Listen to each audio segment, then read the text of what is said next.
For those of you who are looking to get hired in a cybersecurity job, we have just the thing for you. I created a Cybersecurity Ultimate Career Guide to help you figure out what types of cybersecurity jobs you're already qualified for right now. Maybe you have no education and no experience. Maybe you have some education and no experience.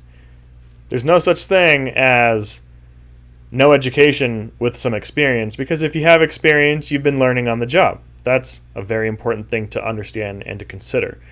And then we also do have a section in our career guide for those of you who have a little experience and even a little education. And then at the end of the guide, you will notice a section where we have a chart that lets you choose a 5-year plan. The first thing to do when you're looking at the guide, I would recommend thinking about what do you want to be. Now, obviously over the years and through experience, you're going to be doing one job and another job, and opinions are going to change based on your experience. You might decide right now that you want to be a forensics specialist in 5 years, but then you might do a little bit of junior forensics after a few years getting some basic experience and decide you really don't want to be in forensics.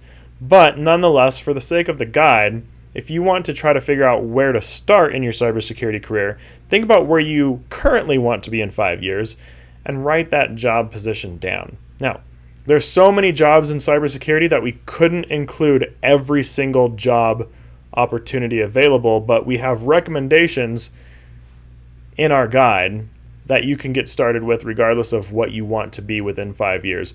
So write down what you want to be in 5 years, and you'll know what I'm talking about when you look at the guide.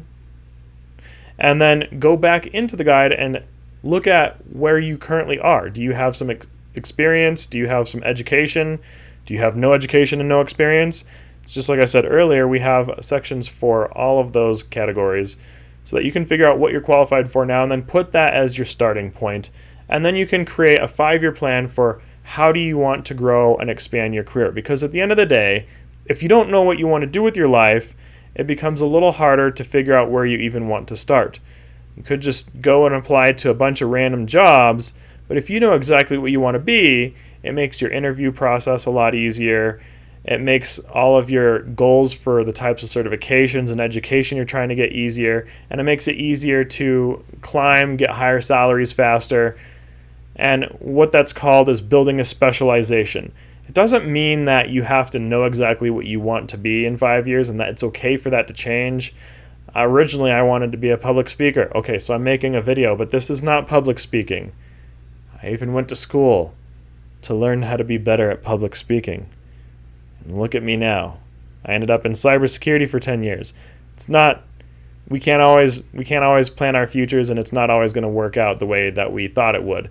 But the career guide will most certainly help you figure out what job you can get right now, even if you think that your 5-year plan might not work out the way that you might want it to, depending on what you decide you want to be after a little more experience. So let's get you started.